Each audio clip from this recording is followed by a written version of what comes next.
Hai, Assalamualaikum warahmatullahi wabarakatuh dan selamat sejahtera semua. Berjumpa lagi kita hari ini untuk membincangkan buku teks muka surat 12 KSSR Semakan tahun 4. Okey, hari ini kita nak masuk satu lagi kemahiran proses sains KPS iaitu mengawal pemboleh ubah. Okey, untuk mengawal pemboleh ubah ni tuan-tuan dan puan-puan ya, ini merupakan jantung ataupun hati untuk sains. Dalam eksperimen sains, mengawal pemboleh ubah adalah yang paling penting dan merupakan paling utama untuk kita mahir dalam menjawab kertas 2 sains nanti ataupun untuk membuat apa-apa saja eksperimen. Okey, apa itu mengawal pemboleh ubah? Mari kita dengarkan. Okey, dengar betul-betul. Okey, mengawal pemboleh ubah. Pemboleh ubah ialah sesuatu yang boleh berubah dalam sebuah penyiasatan. Mari kita kenali jenis-jenis pemboleh ubah dalam situasi di bawah. Cerita dia macam ni. Faris dan Melan diberikan dua pokok yang sama. Dua pokok yang sama. Maksudnya pokok tu sama. Mereka dikehendaki menyiasat jumlah air yang diperlukan untuk tumbesaran pokok yang baik. Faham tak ayat dia? Maksudnya mereka ni, Faris dengan Melan ni ada dua pokok yang sama. Jadi pokok tu tak berubah. Dua-dua kena sama. Tapi dia nak kaji. Kalau air ni jumlah dia banyak ke sikit untuk melihat pokok tu bertumbuh lebih baik ke tidak ataupun bertumbuh sedikit. Maksudnya adakah air tu mampu mempengaruhi pertumbuhan pokok. Okey. Jadi kita lihat. Faris meletakkan pokoknya di tepi tingkap. Dia menyiramnya dengan 100 ml air sekali seminggu. Melan pula meletakkan pokok dia di dalam almari. Dia menyiramnya dengan 100 ml air juga 3 kali seminggu. Kita tengok kat sini. Faris dia letak dekat cahaya matahari, tepi tingkap. Dia siram sekali je seminggu. Yang Melan pula dia letak kat dalam almari. Kat almari tak adalah cahaya matahari kan. Lepas tu dia siram 3 kali pula seminggu. Selepas sebulan, saiz pokok Faris didapati lebih besar. Jadi, tumbuhan pokok ini lebih baik apabila disiram sekali seminggu. Lepas tu, Melan kata, saya fikir penyiasatan kita ni tak adil. Bukankah pokok saya tidak mendapat cahaya matahari? Nampak tak? Mereka buat eksperimen. Okay, kita tengok tadi, mereka buat eksperimen. Mereka nak kaji satu kali air seminggu ke 3 kali air seminggu. Kalau Faris tadi, dia bagi 100 ml air saja sekali. Kalau Melan, dia bagi sampai 3 kali. Sebab dia kata 3 kali kan, jadi 300 ml air seminggu. Lepas tu tiba-tiba keputusannya, Faris punya pokok pula yang lagi besar. Maksudnya salah lah air banyak tu. Maksudnya air sikit lagi tumbuh pokok besar lah. Ya ke? Tak kan? Jadi mereka melakukan kesilapan. Itu yang Melan sedar tu. Sebab mana boleh awak nak cerita pasal air tapi awak pergi letak pokok tu dekat tempat yang tak sama. Nak adil kenalah tempat yang sama. Kalau semua dalam almari, kalau almari semua dalam almari. Kalau dekat tepi cahaya matahari, dekat tepi tingkap, dua-dua pun kena letak kat tepi tingkap.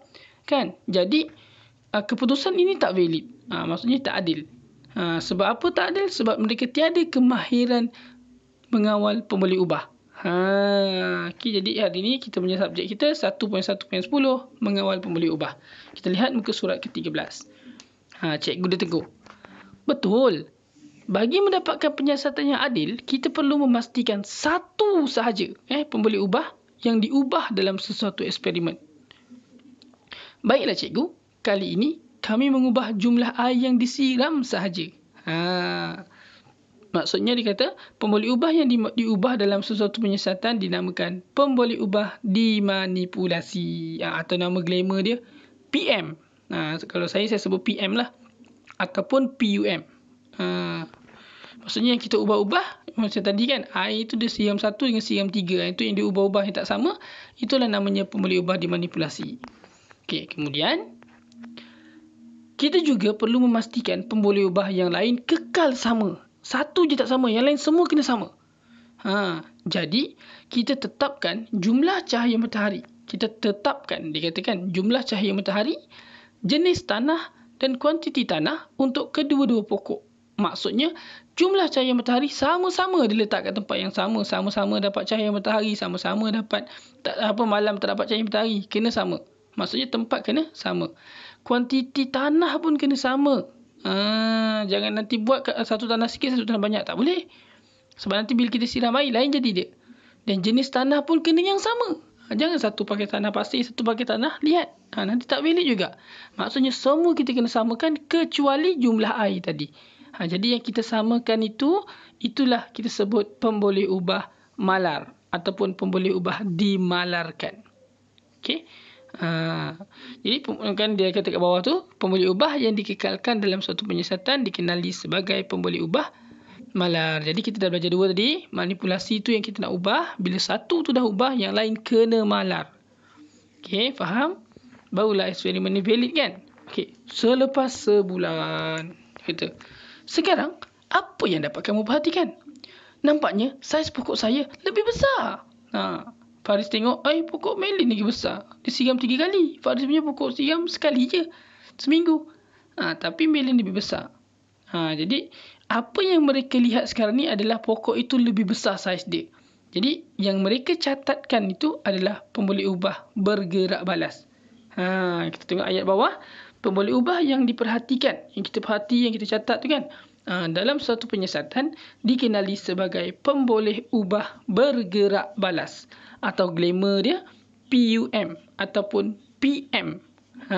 Bukan, silap, PUB ataupun PB.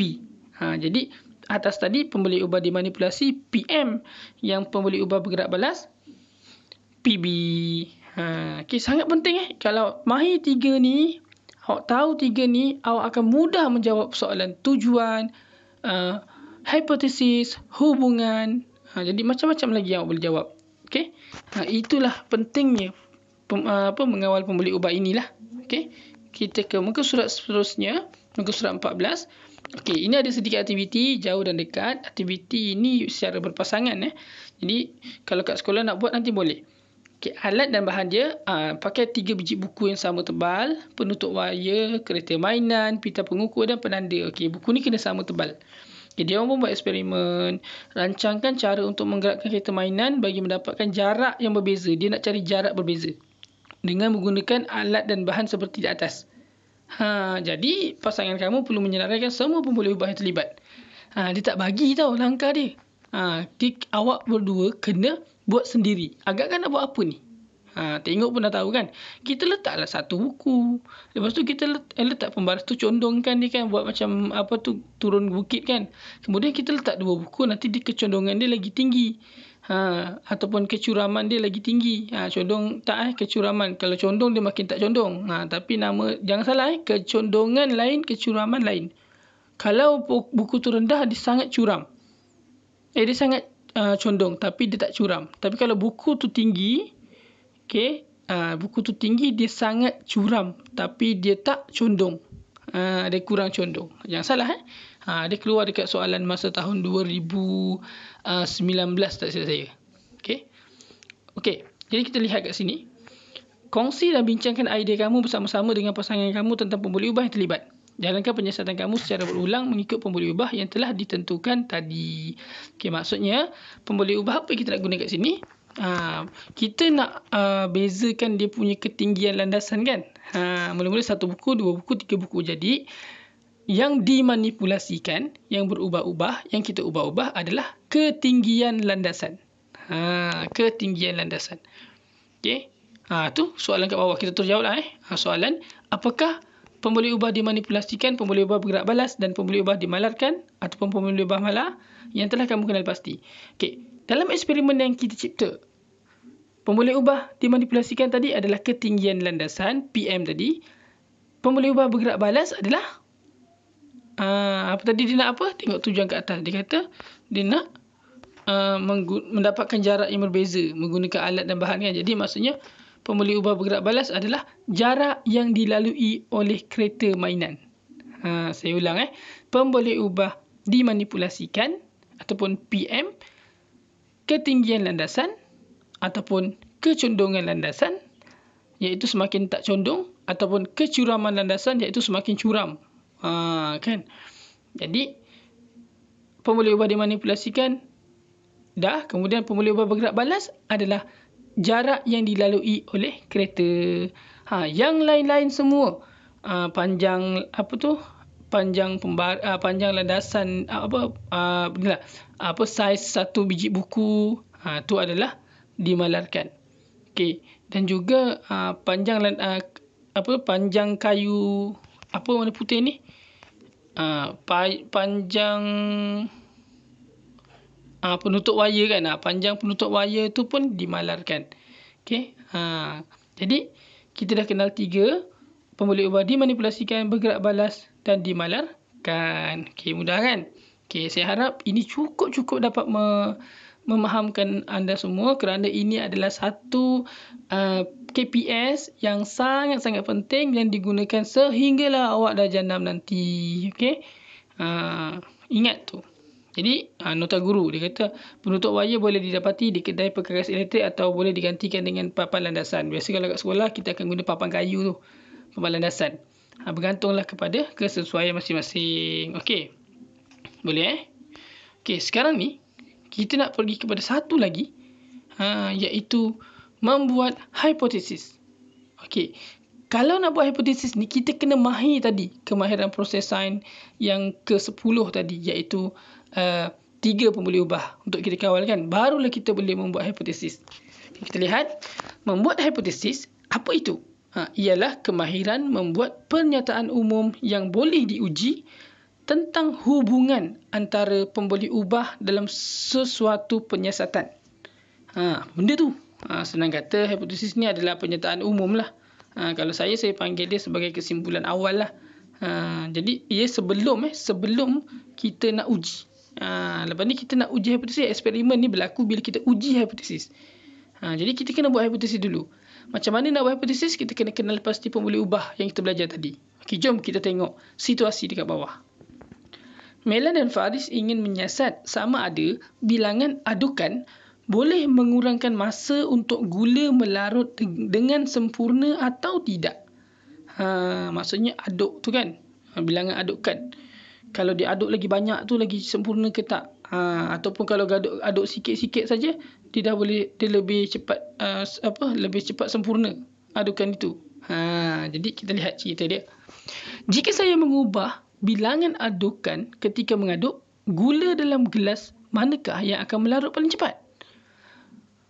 Tentulah gula yang diaduk paling banyak akan melarut paling cepat. Itu dia punya Itu dia punya andaian awal kan. Maksudnya dia membuat satu pernyataan awal, pernyataan umum. Okey, berkenaan dengan target yang dia kata jawab, dia kata kemungkinan jawapannya. Jadi itu adalah hipotesis. Okey. Jadi tengok ayat hipotesis dia kemas kini lah ayat dia. Saya pun fikir begitu. Semakin bertambah bilangan adukan, semakin berkurang masa untuk gula melarut sempurna. Itulah yang dinamakan hipotesis. Hipotesis hubungan sama. Okey. Jadi, mereka berjaya membuat hipotesis dengan mengaitkan hubungan antara pembuluh ubah dimanipulasikan, iaitu bilangan adukan, dengan pembuluh ubah bergerak balas, iaitu masa untuk gula melarut sempurna. Lepas tu barulah hipotesis yang kita buat tadi kita uji dengan menjalankan eksperimen. Okey, saya terangkan sekali lagi. Untuk hipotesis dia ada 2 ayat. Satu ayat yang ini, semakin ni. Semakin bertambah bilangan adukan, semakin berkurang masa. Satu lagi adalah ayat jika maka. Jika bertambah adukan, maka berkurang masa untuk gula melarut. Saya ulang, jika bertambah bilangan adukan, maka berkurang masa untuk gula melarut. Itu pun boleh guna ayat tu. Okey, tapi selalunya ayat semakin ni digunakan untuk yang ada pola. Contohnya makin bertambah. Jadi digunakan semakin. Ayat dia macam ni. Semakin perubahan PM, semakin perubahan PB. Macam ni kan. Semakin perubahan dia bertambah PM dia bilangan adukan. Lepas tu semakin yang perubahan dia berkurang, kemudian PB dia masa untuk gula melarut sempurna. Jadi semakin semakin perubahan PM, semakin perubahan PB. Itu ayat hipotesis dan hubungan. Kalau guna jika dan maka pun boleh. Jika perubahan PM, maka perubahan PB. Tapi, itu kalau untuk yang bukan ada pola. Kalau dia tak ada pola, kita boleh buat jika dan maka. Tapi, kalau awak guna jika dan maka untuk yang semakin-semakin pun, saya rasa tak ada masalah lah. Boleh juga. Okay. Tapi bergantunglah juga pada eksperimen yang kita jalankan. Tengoklah. Bergantung pada eksperimen kita jalankan. Ada kadang-kadang ayat tu tak kena, tak boleh lah. Okey. Jadi, kita akan pergi kepada yang satu lagi. Pada muka surat 16 ni, iaitu KPS yang ke-12. Okey. Boleh ikut Okey. Mengeksperimen. Mengeksperimen ni adalah yang terakhir lah. Selepas kita dah bergancang-gancang dah mengawal pemboleh ubah, membuat hipotesis, akhirnya kita pun mengeksperimen. Okey.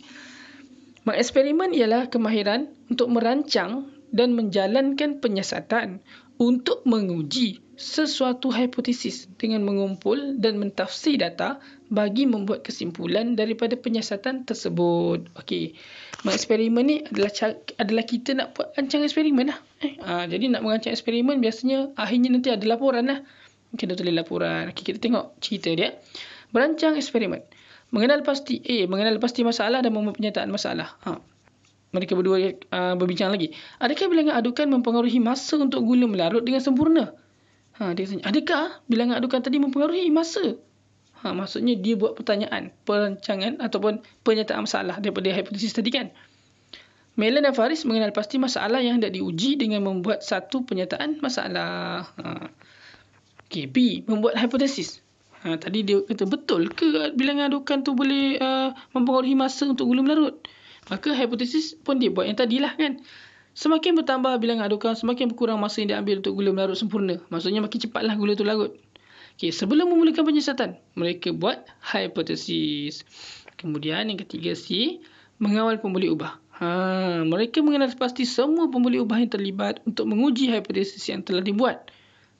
Sebenarnya maksudnya tadi, maksud dia beri alasan, macam mereka merancang eksperimen, lepas tu mereka kata, kalau ni mestilah, kalau adukan lagi banyak mestilah lagi cepat. Maka daripada ayat hipotesis tu barulah dia akan kawal pemboleh ubah.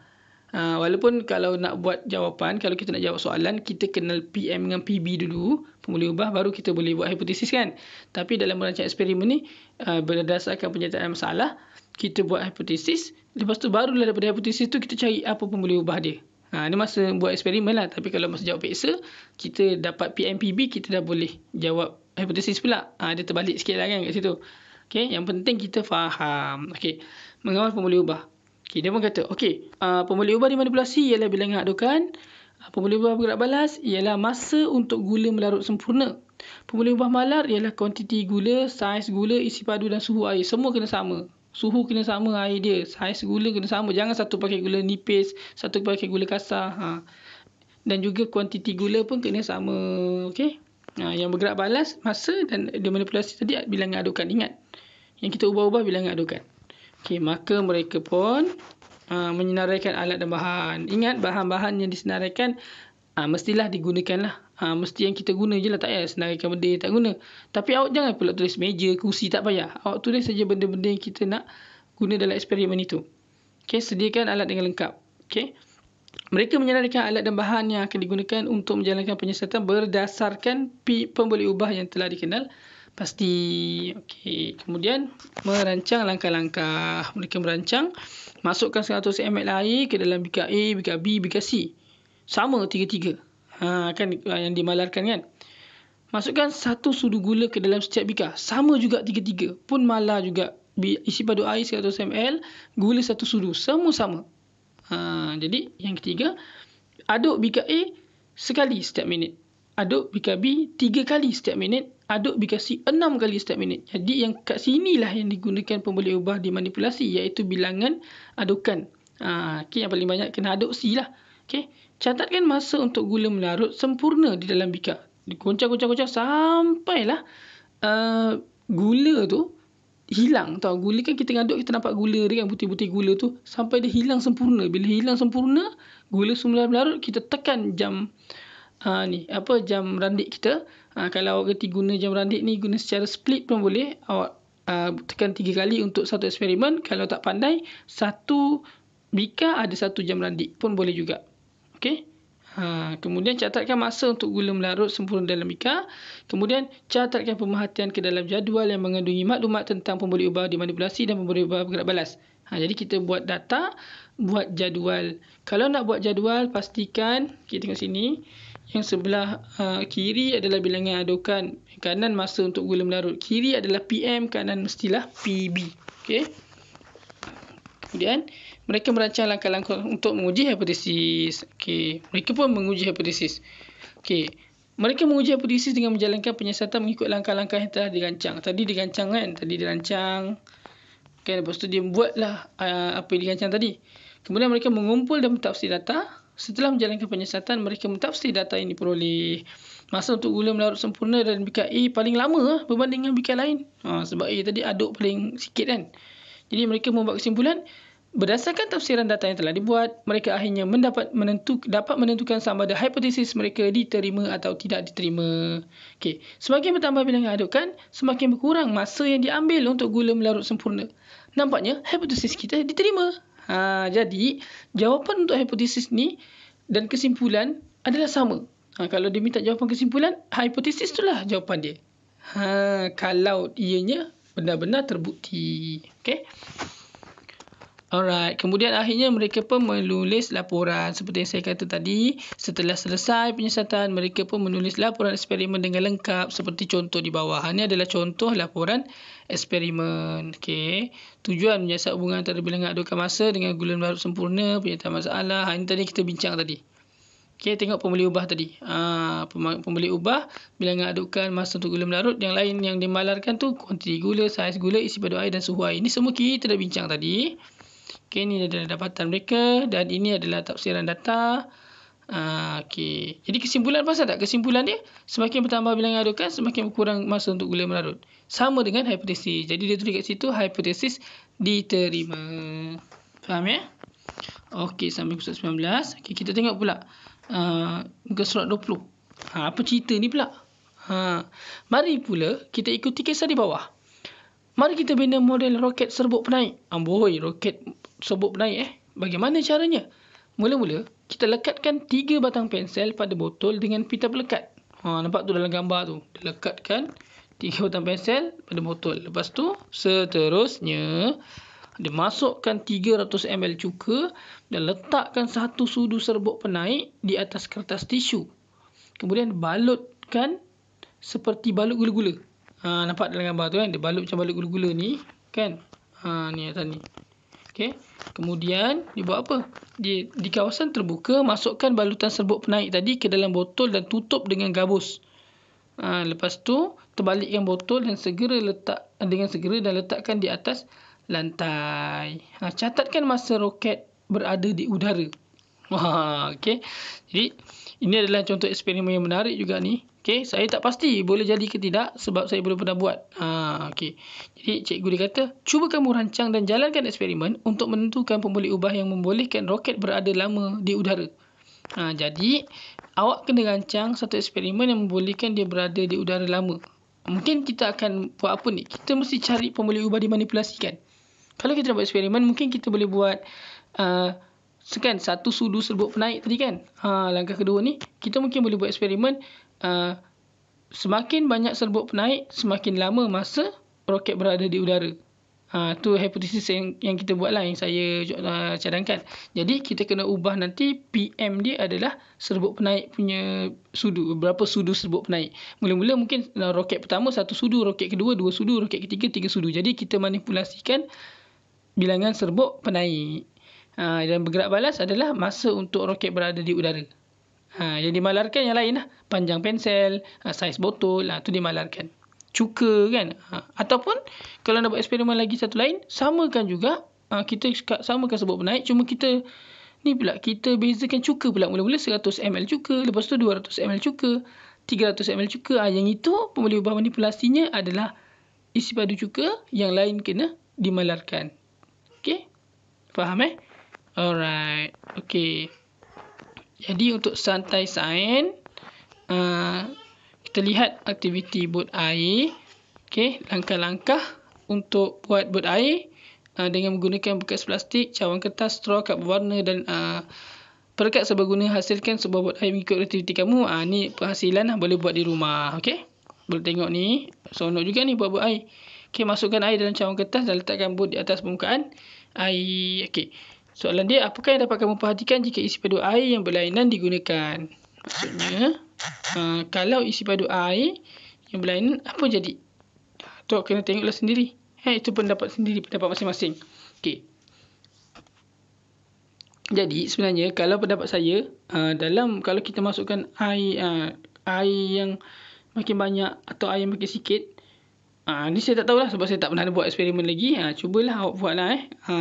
Saya pun nak tahu ni, nanti mungkin saya buat dengan anak murid saya. Okey. Jadi refleksi minda kita, kembaran proses sains terbagi kepada memerhati, mengelas, mengukur menggunakan nombor, membuat inferen, meramal, berkomunikasi, menggunakan perhubungan ruang dan masa, mentafsir data, mendefinisi secara operasi, mengawal pembeli ubah, membuat hipotesis dan mengeksperimen. Okey. Jadi kita sampai muka surat 21 dulu. Okey, saya pun rasa saya tak sabar nak buat eksperimen santai buat air ni. Okey. Okey, ada masa nanti kita akan sambung lagi pada kelas seterusnya dengan muka surat 22. Okey, sampai sini dulu. Saya ucapkan semoga awak semua faham dan kita jumpa lagi pada kelas akan datang. Jangan lupa subscribe dan tekan butang loceng untuk mendapatkan info terkini daripada video-video saya. Assalamualaikum warahmatullahi wabarakatuh dan selamat sejahtera.